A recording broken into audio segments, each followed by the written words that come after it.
welcome today to the second edition of a webinar. And just to give you a little bit of a context and the introduction to the topic, um, today's webinar will be discussing on challenges, perspectives, and the need for guidelines in India on reuse of single-use medical devices.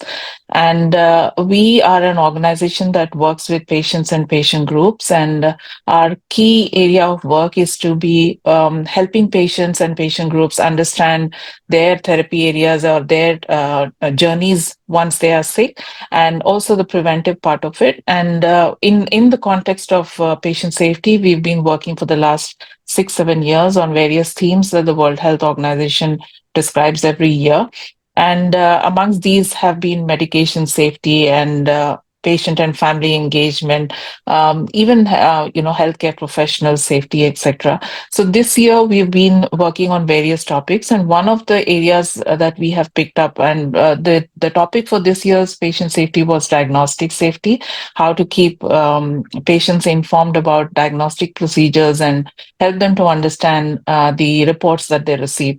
And carrying that information forward, as well as the work that we are doing in this particular area, we have now started to work on understanding what is the burden of reuse of medical devices, what kind of devices are reused, whether there are any guidelines in the national context for helping healthcare providers, people who do procurement and purchasing committee members, as well as the hospital administrators, to understand whether devices can be reused. If they can be reused, what are the sterilization processes, whether there are any tracking mechanisms, etc.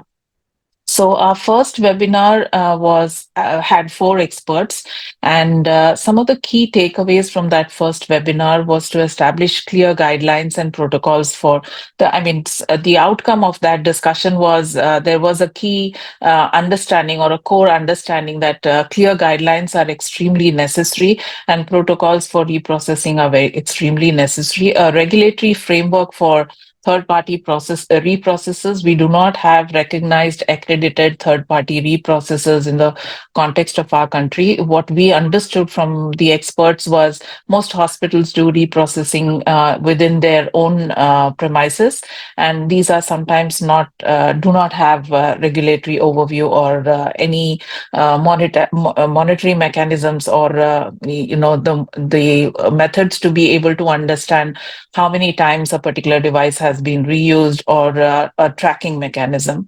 Then also prioritizing patient safety through validation and sterilization, and promote informed consent. Again, when a device is reused, is the patient aware that it is a reused device? And also explained about the if there are any adverse effects to be expected, and what to do if there is a complication, and who should they be reporting to. And then address cost effectiveness without compromising safety. And this would obviously be through the regulatory guidelines once they are put in place. Also, there was a clear consensus that in a country as large as India, where healthcare costs are phenomenal, we can't completely stop reuse, and some reuse is acceptable, not only to be able to manage the costs, but also for environmental sustainability and reduction of healthcare waste, as well as establishing institutional oversights for ethics committees to be able to understand which of these are being reused, and what is the extent of reuse within the hospitals that actually reuse those devices.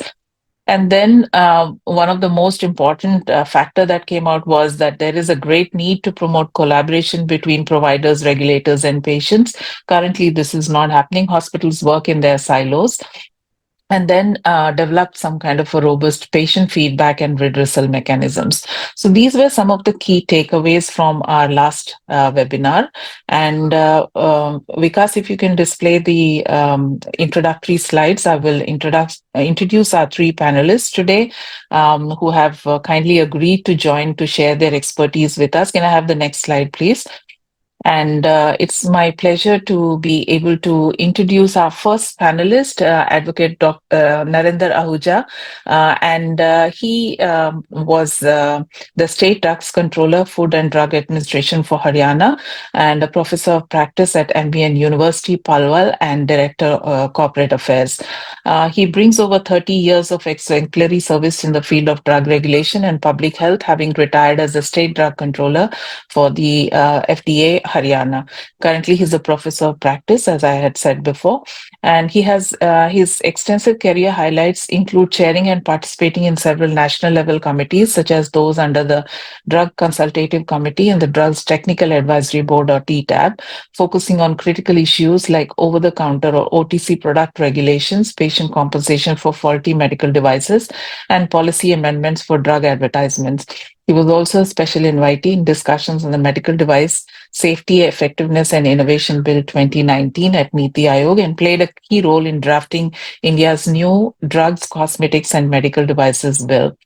Beyond his regulatory contributions, Mr. Ahuja is a prolific writer, having authored 17 books on literature, with several earning recognition in academic research. His humanitarian efforts are equally noteworthy, including leading blood donation drives, and has having donated blood over 35 times, and promoting eye donation. So, welcome, sir. It's our pleasure to have you here and hear from you your perspectives. We also have Dr. Ruby Shani, who's a joint medical superintendent at Sir Gangaram Hospital. She has a demonstrated history of working in hospital and healthcare industry and is skilled in accreditation, operations management, clinical research, medical education, and epidemiology. She has strong health services professional with a master's in public health, focused on public health from University of South Wales, Australia, and is an NAPH assessor and a member of Academy of Hospital Administration. So welcome, Dr. Ruby. Our next speaker, who have worked with for a very long time, is Ms. Viveka Roy Chaudhary. She's the editor of Express Healthcare and Express Pharma, the Indian Express Limited. She's a biochem graduate with a postgraduate diploma in mass communications, and is a journalist with more than 2 decades of experience on the pharma and healthcare beat, and started a career as editor of the in-house journal of one of the most oldest pharma companies before joining as a reporter on the pharma beat. She was part of the editorial team that started Express Pharma Pulse in 1994, which was at that time India's first pharma-focused business publication. She's been an editor Express Pharma from July 2007 and editor Express Healthcare since September 2010. She's been invited as a speaker and panelist at several industry conferences, as well as a guest lecturer at Mass Communication Institute. So welcome, Viveka. It's a pleasure to have you here. So I will pose my first set of questions to Sir, you as the drug controller, as the ex-drug controller, who's also contributed to several technical consultations at the national level. As I said in my introduction before, reuse is a prevalent practice in many developing countries, and India is no exception. However, there is no regulatory oversight on the extent of reuse. So when we were doing our initial research to find out which devices are reused and what is the extent of reuse, whether there is any tracking mechanism, there's absolutely no information. We also could not find any department or any directorate that is having a focal person that actually looks after this particular aspect.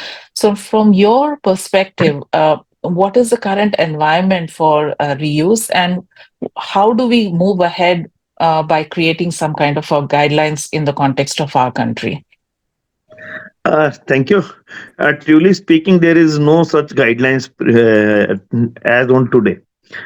First of all, we must understand that under Drugs and Cosmetics Act 1940, which is Pre-Independence Era Act, and under the Act, all the devices are covered well within the definition of drugs as given in Schedule 3B4. This line may pain you, but today, under the Act, all the devices are defined and covered as a drug by virtue of this definition, specifically saying the Section 3B4. Section 3B4 gives the definition of medical devices, which is a part of the definition of drug. And safely we can say that as on date, legally speaking, all the devices are drugs, but not vice versa. Anyhow, we as a country came up with the regulations, as you have discussed in your concept note also, and we again tried to define, I can say, because that definition and the total complete regulation of medical device regulation has only one enabling provision in the act, that is section 3B4. If we say the regulatory pathway of any system, then constitution is on the top, then comes the law, then comes the rules, then comes the orders, FAQs, etc., etc., or clarification sought from the authorities, or circulars, etc. What exactly this regulatory pathway tells us? This regulatory pathway tells us that every FAQ, circular, or order, if to survive, if to be enforced, must have the enabling provision in the rules, and every rule must have the enabling provision in the act, and every act should have the enabling provision in the Constitution of India. Here we are talking about act and rules. We came up with the medical device regulations, but very strangely, I was part of those things, and where within those committees, under those discussions, we were discussing these things, that we have made the regulations without having, note down this line, I'm saying this with authority, without having a separate enabling provision in the act. And to explain it in a very lighter mode, when we go to the some shop, these days is the marriage season, and we ask them about the pant and shirt of the some bride, then they Mm. give us already stitched. But if we give our own measurement and Yes, then we get it stitched, it is always better. great. Second is always better. Similarly, we came up with the regulations without making the required changes in the act. Now, coming to the topic of reuse of single use devices. Even as on date, the penal provisions of drugs are applicable for the penalties of devices, Okay, because, again telling you, repeating this line, that the devices in the act are still defined under section 3B4. But again, being an optimistic man, being a positive man, looking everything in the right perspective, when we will come up with the new drugs, cosmetic and medical device act, if bill cleared by the parliament, then it will become an act. Then mm, we must be having a separate chapter of medical devices in the act itself. And then okay, when we will be having a separate chapter of devices in the act itself, then we can discuss, we hope that, taking clue from that act, take using those enabling provisions of the act which are still to come, then we can ask the authorities, or we can go and show our case to the authorities, that we must be given some guidelines for reprocessing or reuse of certain medical devices. As on date, there is no such provision of reuse of single use devices which is being done by the hospitals. Truly and legally speaking, If this is the practice in the hospitals, then this practice is not covered in the legal framework or the regulatory framework of Drugs and Cosmetics Act 1940, as neither allowed nor provided for, and single use means a single use, and after their usage they are to be disposed of as per the provisions of Biomedical Waste Rules Yeah. 2016, and they have to dispose it off. They are not supposed to, they are not allowed to reuse this. Presently, this problem of reuse, we have to see the both the perspectives of the both the sides of the coin: Right, sir. misuse and good use. Good Right, use, sir.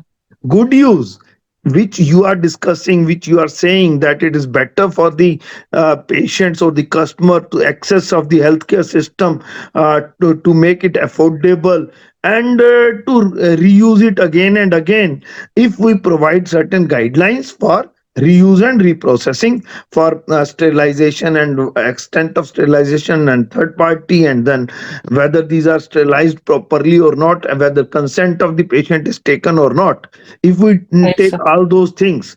But all these things are not yet included in the legal framework of our country, Right, sir. neither in the medical device regulations, which are under the Drugs and Cosmetics Act.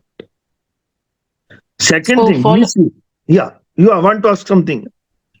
Yeah, no, no. I was thinking that changing an act takes a very, very long time. So No, no, no, how? no, no, not at all, not at all. Because this act, the committee was constituted in the year 2021, and after taking 6 months of regular meetings, uh, along with the then Drug Controller General India, Dr. Somani, and the Yeah. JDCGI, Dr. Iswara Reddy, and people from the legal department, Mr. Bharadwaj, three Mm, persons from the state drug control authorities, myself, Dr. Koshia, etc., etc. There were mm, many, and one or two people from the ministry also were included. Then interministerial committee was also constituted, and that draft was written, which was made public as Drug, Cosmetic, and Medical Device Bill. Objections were invited, and then after receiving those objections, necessary amendments might have been done by the present government, because I retired after that, submitting the report and submitting that mhm. draft. I was retired in November 2021, and then this bill came in the public domain. People gave their objections. Now this is with the parliament, and before this parliament came into existence after the general election, we were sure that the earlier parliament will pass that bill, and this bill will see the light of the day, and it will give a birth to the new act, Drugs, Cosmetic, and Medical Devices Act. But anyhow, we are still hoping, and it may be cleared after few months or few parliamentary sessions. But our health minister is now very busy. He's holding many charges, and he's the president of a party also, and therefore maybe the priorities are, Yeah. and we are hoping. So, Yeah.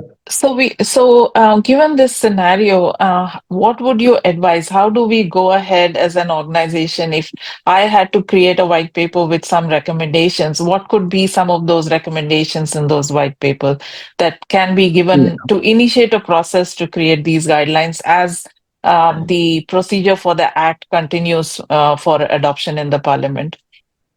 Yeah, that is right. Before that, before I answer your question, how to move ahead, what is the direction, and what is the pathway of achieving this goal of getting sanctions from for the reuse or reprocessing of single-use devices? Presently, we must know the other side of the coin, that is misuse of these. Simple Yeah. thing. I will take an example of very simple thing. Class A medical device, gloves. Gloves Right. generally doctors use. This is a medical device of class A, very low risk, and then they remove it and then they throw it in the dustbin. If not destroyed or if not taken care of by the biomedical waste uh, agencies who are registered with the pollution control boards, then, or if they are registered with the pollution control board but they want to misuse it, then they are misusing those biomedical waste collected from the hospitals or the clinics. And presently, when you talk to me and I was preparing what exactly should be the pathway, and then I came across the problem in the market that cheaper gloves are available without having any. These are not produced by the good companies, but these are reprocessed gloves. Can we Okay. use those reprocessed gloves for the patients which are not claiming to be manufactured by any company or a counterfeit products? Then answer comes out to be no, because affordability and accessibility cannot be taken care of on the cost of quality, safety, and efficacy. For us, the quality, safety, and efficacy is on the top, not under the affordability and accessibility. We cannot go and say Raksha mein Hatya. We Mm. want to try to save our patient. It's our goal, ultimate goal. But we cannot do like this. Now, coming to the other side of the coin, and that is how the cost can be reduced by by miss by doing this reuse or reprocessing of the medical devices, which is prevalent and done by the hospitals. That is our purpose is, we must have the uniform policy and guidelines. It should be given by the government. Number two, it should be covered well within the medical device regulations. Three, number four, these guidelines should be checked. We must have a policy of check and balance on these guidelines, whether these hospitals who are allowed to and authorized to reuse or reprocess for the sake of giving comfort as far as affordability is concerned to the patients, then they are following that. Then comes the sterilization, whether they are getting it sterilized from the third party or within the hospital itself. Then after sterilization, whether they are confirming that the product before reuse is properly sterilized, whether they are doing that testing in the microbiological lab before Mm. using it for the customer or the patient, whether there is a consent from the patient that this particular device we are going to reuse and reprocess and then using it on your body, because he is not at all interested. He is either covered in the insurance or he is ready to pay, but he wants that he should be okay. He should be perfectly all right after the operation or after the treatment using that particularly single use device. Then he will be interested in use of first hand, fresh, Sure. single use Okay. device, not the reprocessed or reused device. Whether we are taking that consent, these are all the things, and for that purpose, we have to first create the awareness, then we have to make the regulatory pathway. If the regulatory pathway is cleared, then there should be checks and balance of compliances. If there are non compliances, then there must be penalty provisions for the hospitals or the users, then consent of the consumer or the patient, and over and above, doctor should be satisfied, because no doctor will allow to say that yes, I will use this Yeah. reused medical device. He will not allow on the cost of his patient's health. That is the True. basic thing. These are the regulatory pathways which I think we must come up if we want to give some white paper or the paper for consideration of the government. Here, I was going through. May I comment on this documents circulated by you? Yes, sir, we will come to that. And I just Okay. wanted to go to Dr. Ruby because you Yeah. mentioned Class A, but I'm more interested in Class C and D, which is the high value, high end, very complicated, extremely expensive devices, especially used for very complicated surgeries. And these are the kind of devices that most hospitals would like to reuse because otherwise the number of procedures would come down drastically. So my question to you, Dr. Ruby, is do hospitals generally follow guidelines? And if they do follow guidelines, who create these guidelines and who vets them? Is this a process of NABH accreditation or JCI accreditation? What is your experience as a hospital administrator?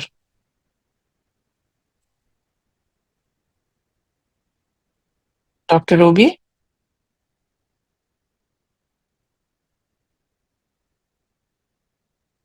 she's not connected, I think.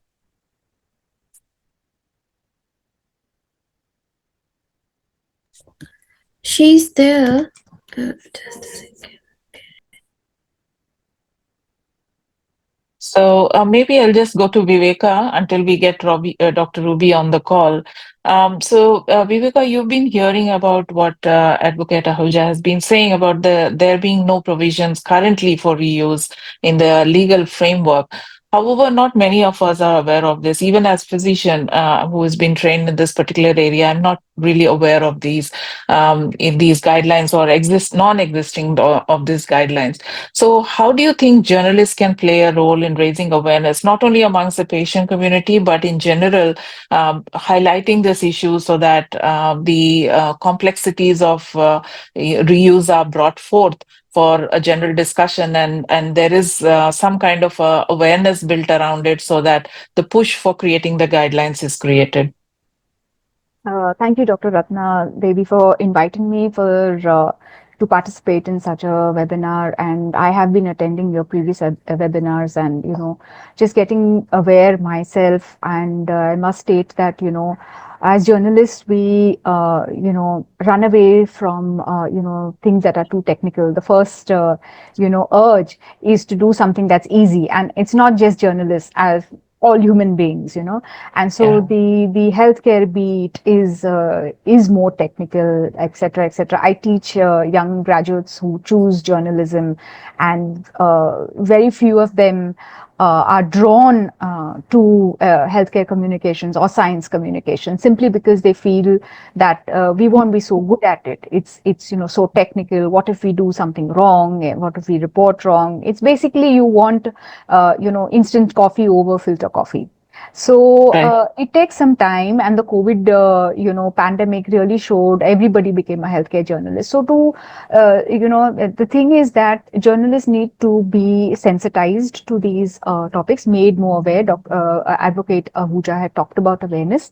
Webinars such as yours and the whole series that you've been running are very good starting points, for such awareness building and sensitization campaigns. Please do continue with that. And I hope that many journalists will see the recordings or probably are already logged in to this webinar, so that they can, understand get all perspectives, understand the legal perspective here, understand the perspective from the hospital, administrator. Dr. Ruby has come online. These perspectives help us build a narrative and understand first the issue for ourselves, and then, kind of present the story in all its fullness, so that we spread awareness, not just, and as you said, the hospital community and clinicians themselves will be wanting to do the right thing. But if there's no path and then there's no guideline, then you're trying to do it, and you're building your own path and your own guideline. And sometimes journalists work under deadline, guidelines, but doctors work under life and death deadlines. So the clinician might be wanting to do it right, might be wanting to validate that a particular single-use device has been properly sterilized and then reused, but there just may not be time. There may not be support from the hospital administration, on that front. So if there is a path, if there is a guideline, then it becomes so much easier also for the hospital administrators to kind of follow that path and ensure that all the boxes have been ticked. And as journalists, we would want to kind of highlight those best practices, highlight what's being done to create those guidelines. And if that's advocacy and just reporting on it, we need to be in touch with the experts who can give us those guidelines, who can give us tell us what's happening. So thank you again for being on this webinar. I think I'll stop now, and then we can take my questions later. And Dr. Ruby's here, so I think I'll stop on that. Yeah, thank you, Viveka. I will move to Dr. Ruby in a minute, but I do have a follow-up question for you. You said, about how journalists being instrumental in bringing change in societal norms and creating that awareness so that there is the pull factor to be able to influence the right kind of people to look in the right direction for creating those guidelines. And in general, journalists have been good allies to patient groups. So they are the ones who highlight the patient stories and from them understand where the gaps in the health systems are. And those stories or those, journalistic pieces, because they have this human touch and they highlight where the system has failed the person. It draws attention to the policymakers and to people who are influencers, and that sort of creates that urgency to create the guidelines. So in the context of this particular topic where there is very little data, so when we were doing our research, there's hardly any data. Nobody reports how much the extent of reuse. There is no mechanism at the national level to collect this data. How do you think journalists could play a larger role in bringing these patient stories to the forefront and creating that kind of awareness or that urgency to be able to create the guidelines? I think being in touch with experts like yourself, with the legal fraternity, understanding what is happening at the government level, simply breaking the silos that people are working with. I think you mentioned in your introductory comments that excuse the dark lighting, the lights have gone. There's no electricity at my place right now, so I think it's a phase change. So. If you can break silos and create pathways for information exchange between the silos that exist, can government be more forthcoming on what is happening? Can the legal experts, help us with understanding the legalities and the ethics of it? Ethics is one part. In a Jugadu country like India, the reuse and advocate Ahuja mentioned that a lot of medical devices from the medical waste of hospitals are taken and they may not be sterilized properly. If that is happening, that's to be expected in a country where because of the economic disparity, you will have a certain category of hospitals catering to a certain category of patients, and that is necessary because that is access, and those patients would say, at least I'm getting this, at least ye to hai, but what is the cost of that? Maybe something is better than nothing, but what is the cost of that nothing? Is the cost of that nothing going to lead to further illness in the family, further loss of life and loss of reputation? So to answer your question, yes, journalists need to be made aware of this. It can be, kind of done by breaking the silos and emphasizing that the cost of, what is the cost of really using it? Maybe an upfront lower cost, but if the patient is going to lose his life or go into further illness because of this, if the hospital is going to lose reputation because of this, if the government is going to lose reputational loss, because the government is going to be shown as not caring too much about having such guidelines in place, I think those kind of narratives can be built over time. Of course, it needs to be a balanced story. Yes, we will show the face of the patient, But Mm. at the end of the day, it is both an ethics issue, both an economics issue, and and both need to be balanced. Healthcare needs to be made more sustainable, which is why hospitals and clinicians will go for reuse of single use devices. But how can it be made mandated? How can the guidelines be made part of certain rules and regulations, so that most hospitals would want to follow them? The bad apples in the barrel who would want to deviate, can they be mandated to follow it because it needs to be done? And as Advocate Ahuja said, checks and balances. So we have very good laws, but do we have the regulatory man force to kind of implement it, to monitor that these laws that are there are not just on paper? So those are questions that have been asked, will continue to be asked, and hopefully that programs like these are putting those are kind of advocating and building pressure to kind of put those guidelines into place.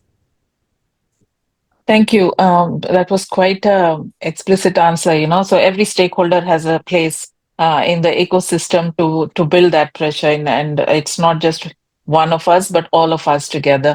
So thank you for highlighting that. And Dr. Ruby, if you're online and if you can hear me, I'll pose the next question to you.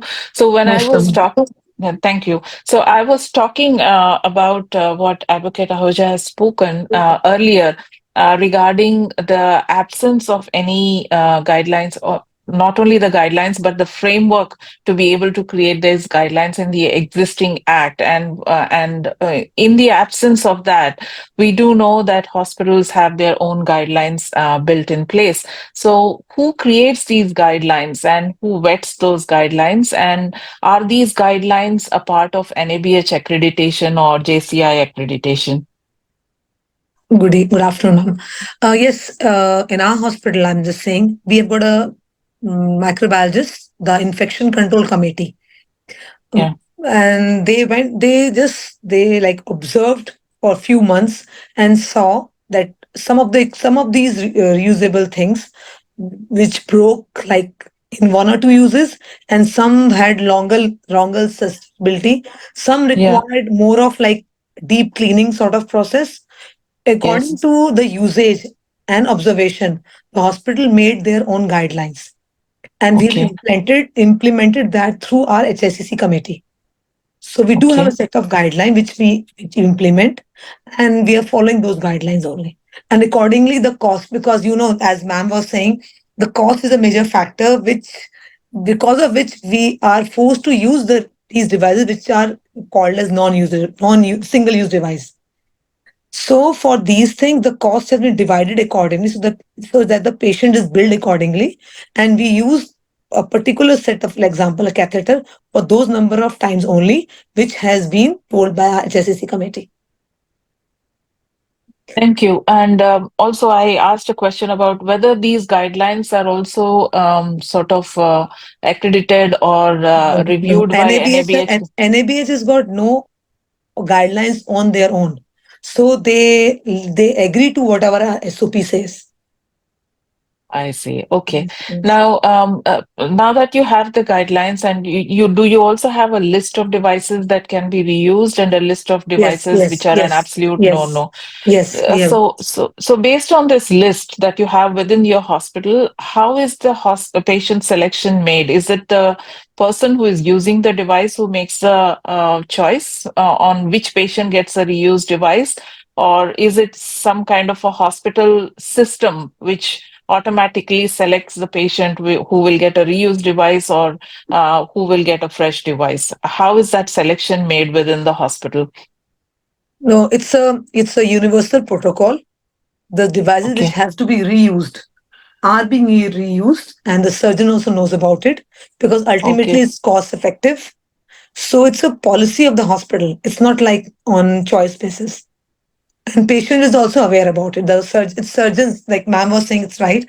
It's surgeons or Yeah. the physician's responsibility who tells the Mm. patient that this device is going to cost you 5 lakhs if you use one time. And because this device can be used on 20 patients or 10 patients, so we have divided the cost accordingly. and that cost Okay. becomes the comes in the package, I see. Okay. or it is labeled as a, it's in the bill, because in the TP case it's labeled as like we are charging a specific amount for that device usage. So, how do insurers treat this reuse? Our insurers are also part of this discussion. And so, if I have a medical insurance policy, and the claim process also takes into consideration the reuse, and is it uniform for all hospitals, or is it on a hospital to hospital basis? It's on hospital to hospital. It's not uniform across any of the hospitals. And the TPA insurance company do say yes to. They have never ever questioned us about it. I see. Very interesting information. So I'll come back to you, So Advocate Ahoja. Now, given this information, there seems to be already an established mechanism for some of these high-end hospitals that actually have practices that they have written on their own and have established committees, but each hospital does their own little thing. And we do not have a sort of a controlling authority or a one body that controls all private hospitals, for example. Public hospitals, at least we have a unit within the MOH that actually has oversight. But for private hospitals, that kind of oversight does not exist. So, given this scenario, what could be a possible next step? How do we get all these stakeholders together to discuss what kind of guidelines they have, whether there is uniformity or whether there is disparity, and if there is some best practice emerging from somewhere, how do we document and take it forward? I want to make one thing very clear. You have said that these are guidelines, or the single authority exists, that is called Director General Health Services for the public hospitals, that is for the government hospitals. And you have told that there is no such authority as far as private hospitals are concerned. Then I think we must know that today in most of the states, a Clinical Establishment Act is there in place, and all the hospitals have to get themselves registered under the Clinical Establishment Act, and the civil surgeon of the district is the authority for registration of that, and the appellate authority, and that's a complete package of regulation as far as for the regulation of private hospitals is concerned.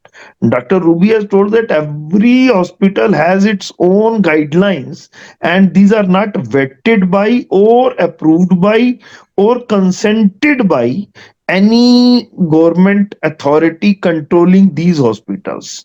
Then Right. I think presently, when we are still seeking the approval of the parliament for drugs, cosmetic, and medical devices bill, and to make it an act and to put the guidelines in that, then the second pathway for that, we can introduce these guidelines if these are good enough for the patient through Clinical Establishment Act.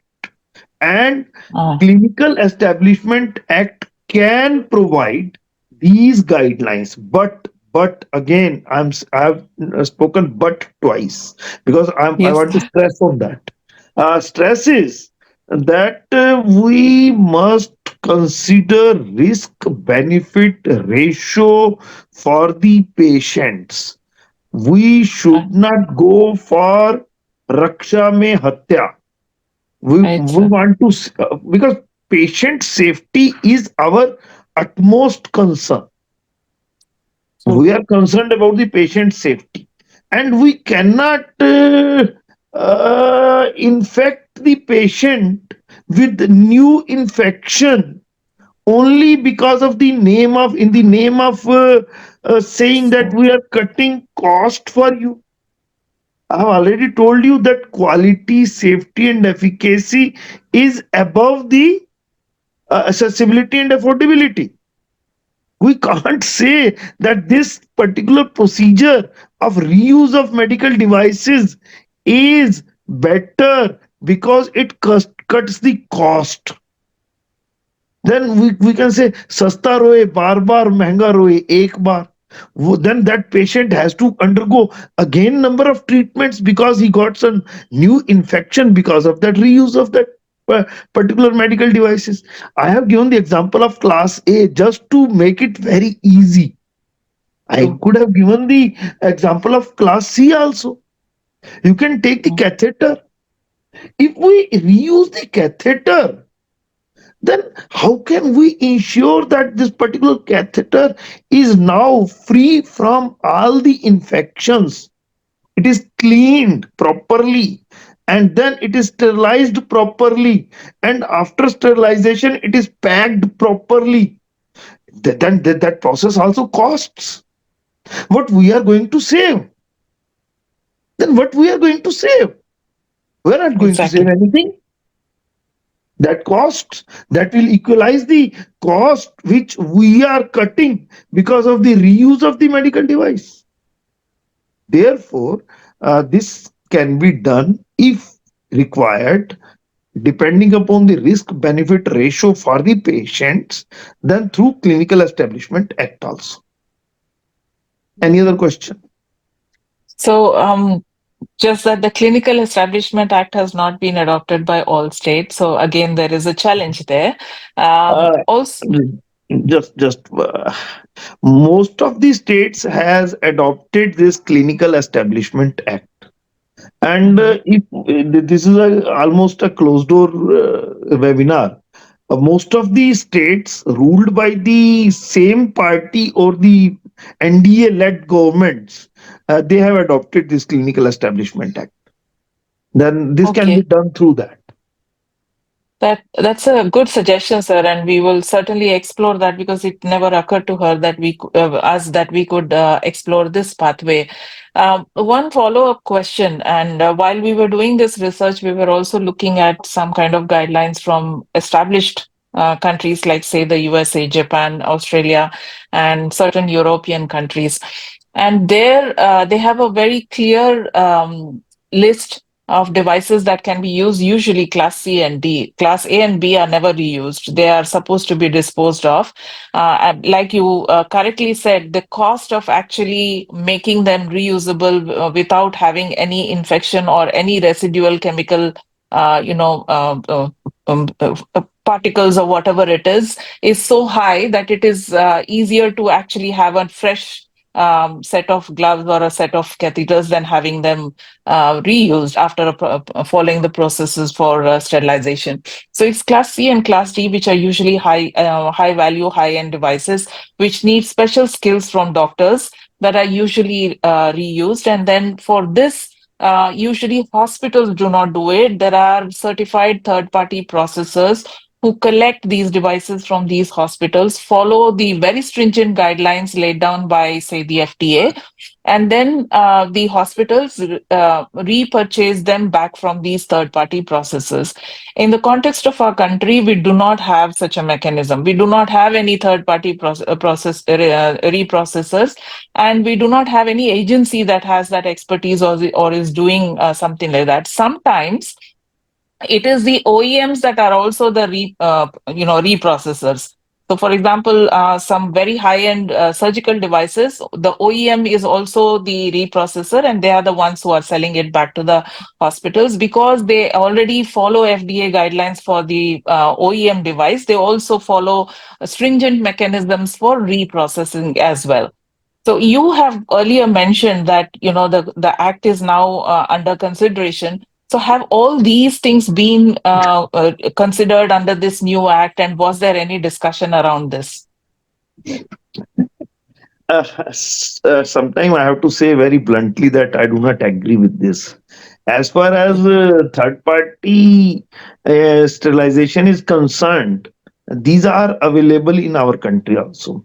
Many of the medical device manufacturers who do not have their own sterilization plants in place, they get it sterilized from the third parties.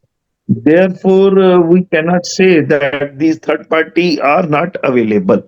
Third party sterilizers, sterilization companies having facilities for ATO sterilization, they are available. But can they do it in legal framework?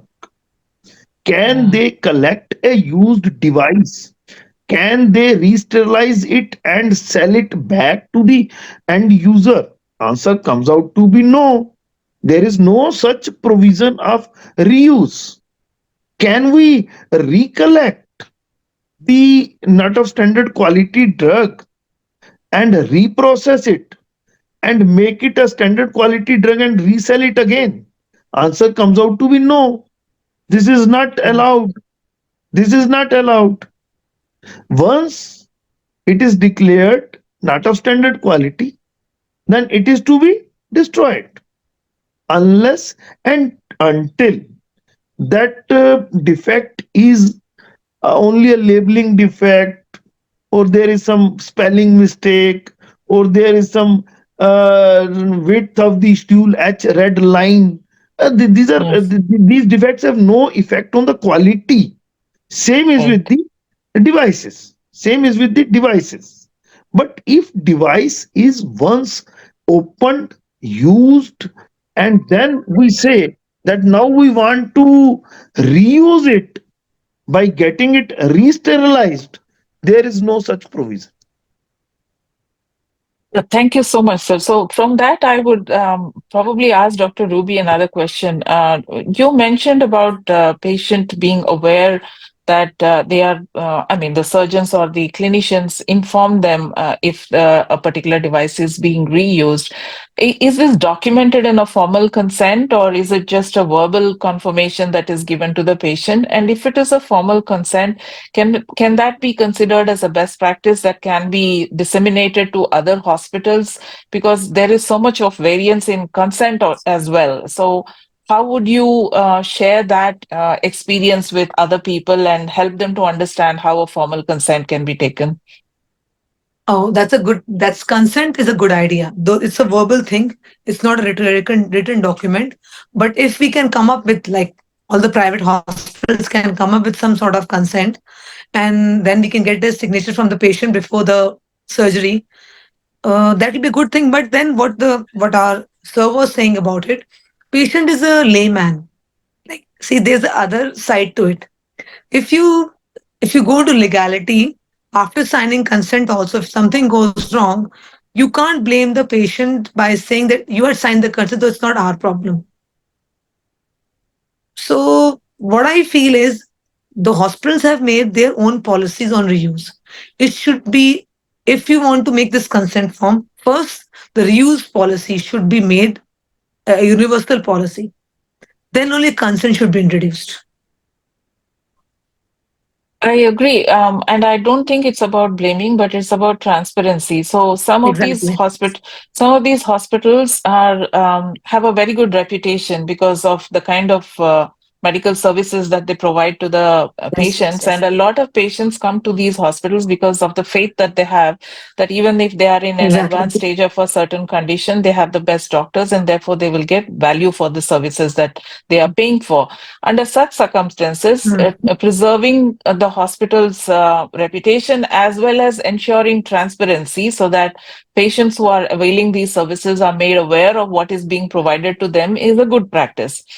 However, every hospital follows its own norms, and if you keep changing hospitals, each hospital has its own system of managing consent. So, can we have Hmm. a uniform consent which also includes a reuse policy, as you said, that everybody can Yes, agree yes, to? yes, yes, Uh, yes. I totally agree with you. If a consent can be made, that will bring transparency also, and in then it will be a compulsory document, like from the NABH side also, that you have to have a consent in all the files in which the reuse you are using reuse items. yeah, So that's then it will be a compulsory thing. That will be easy for to implement then. Then those hospitals who don't have a policy on, like, what catheter or what medical device has to be used, how many number of times, maybe that can be also made.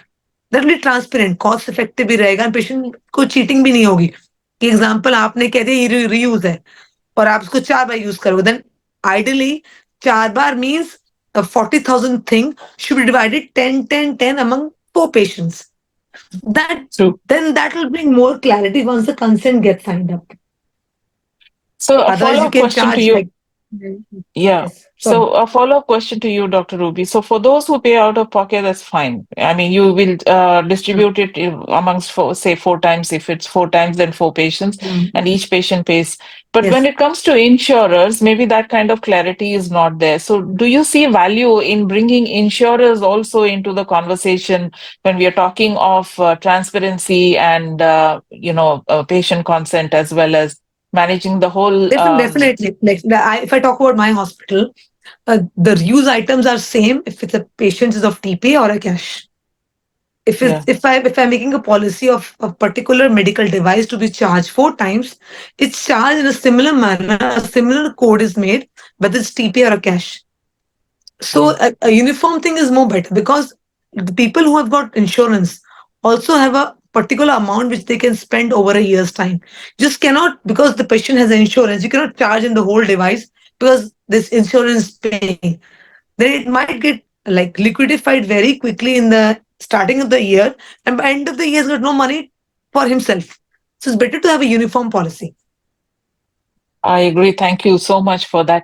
And just to round up this webinar, Viveka, any parting thoughts from you on you? I know that the media is a very powerful machine, that can actually bring huge changes, and we've seen that some of the most lasting changes have been brought because media took the initiative. So in this particular section where we are talking of a lot of stakeholders coming together and discussing issues that sometimes are very sensitive, how do you see the media playing a role as maybe a convener or bringing together all stakeholders to one platform? Thank you, Dr. Ratna Devi.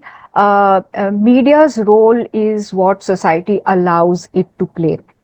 And I say I that with a lot of responsibility because the media can be a lapdog, it can be a watchdog, it can be a guard dog.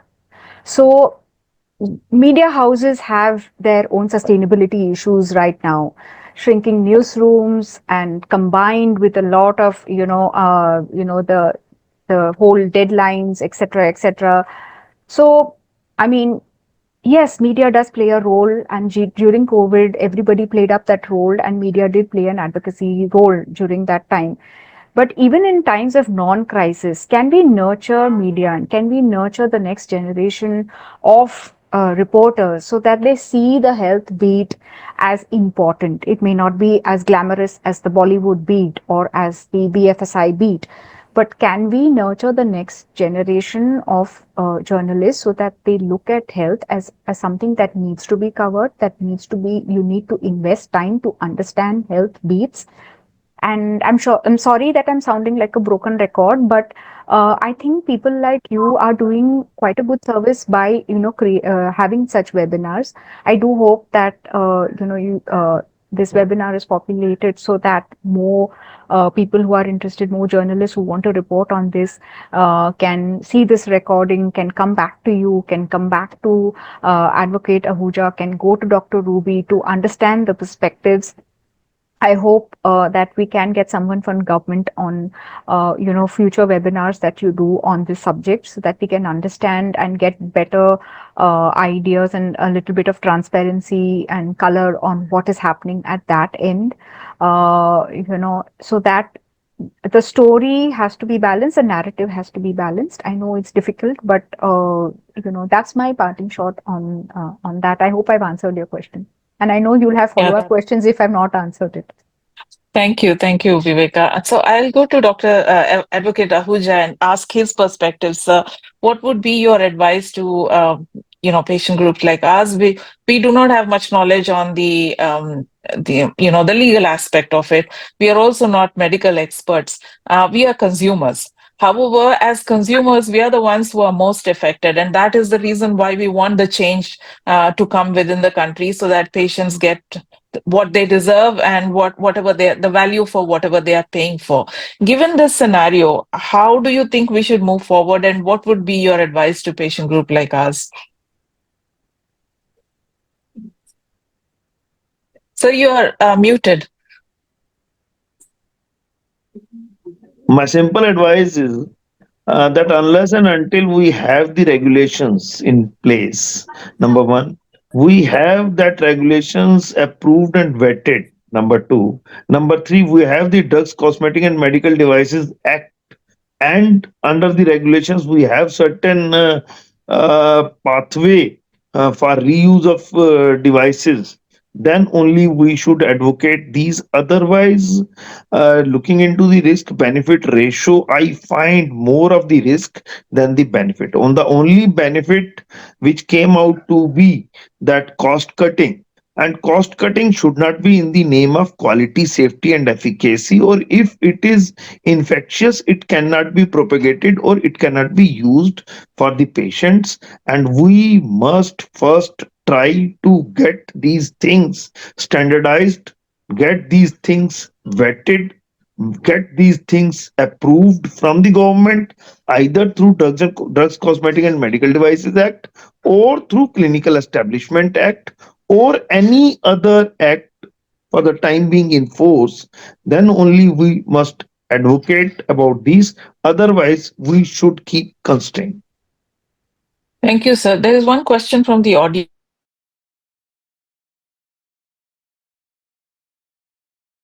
Causes an adverse event or a serious adverse event, You who have should to be repeat. You have to repeat the question. okay, sir. So the question is from the I couldn't audience, hear.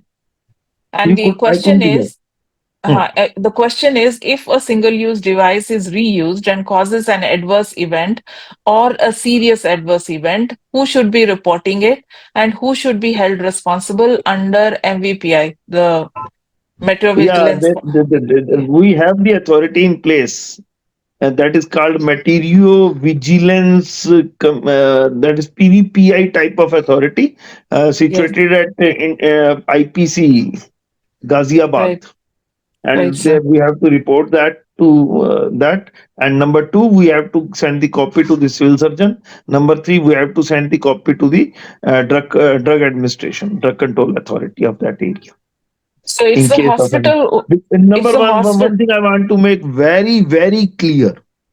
Presently, the reuse of devices is not permitted. Being not permitted, it is prohibited. Right, sir. So, just one question. Should the hospital be reporting or the physician be reporting or both reporting? Basically, this is the hospital is to report first. Doctor has to report it to the hospital, then hospital has to report it to that concerned authority. But in this case, when the hospital and the doctor, they are reusing the medical device, they are not going to report it. They're not going to report it. I'm not going to report any thing which is done wrong by myself. That you remain sure about it. Then it is up to the patient to report, but patient is not aware of this fact, that this happened because of this particular fact. That is the only problem, where the reporting is very poor.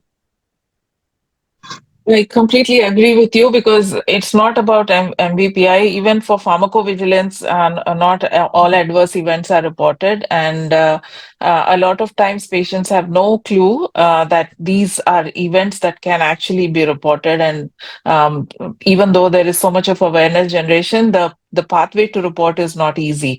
Though there is a web mechanism in which you can report, and it's online and can be filled up by any person who has an adverse reaction, but most people are not aware that such a pathway exists. So we have had a very interesting discussion, and I am fascinated by what Advocate Ahuja has said, that this is completely prohibited, it is not allowed. However, it is rampantly prevalent in the context of our country. So it's actually a controversy that we have discussed today, and we need to have some kind of a pathway ahead. So hopefully we will have the act in place after the winter session or maybe in the budget session. And once that happens, we will have some kind of a pathway to move forward to. So thank you all for joining us today and for giving your time on Saturday. It's been a fascinating discussion. I see another question. One second. So this question is it time to talk about regulate the reuse instead of stop the reuse? Any thoughts? It again depends upon the risk benefit ratio, whether we are going to get more of the benefit and then the risk, then it is to be regulated use, or it is not to be used. Still But we don't have any guidelines, approved guidelines from the government, vetted guidelines from the government, and there is no authority for the check and balance. There is no authority for the inspection of compliances of those guidelines. Till then there should not be any reuse. absolutely right, sir. And right now we have no mechanism to collect the cost benefit ratio, as you have mentioned. I mean, there's no data that exists that says so much of reuse has happened, and that has given so much of benefit to the patient, both economical as well as clinical outcomes. So maybe there is an opportunity to also have some research on the reuse and the benefits that the patients have from such reuse. So a lot of work to do, and hopefully you will keep guiding us in the way that you have discussed today in the webinar. We will be reaching out to you with more questions, and we hope you will be able to support us in our journey forward. So thank you so much for joining us today. It was a pleasure having this discussion with you. Thank you, Advocate Ahuja. Thank you, Dr. Ruby, and thank you, Viveka, for joining us today. We will make the webinar recording available, and we will probably be reaching out to you with some more questions, that have emerged from today's discussion. Thank you, everyone, Thank you. and have a great Thank you. weekend. Thank you. Thank Thank you, Thank sir. you. Thank you. Thank you. Thank you. Thank you.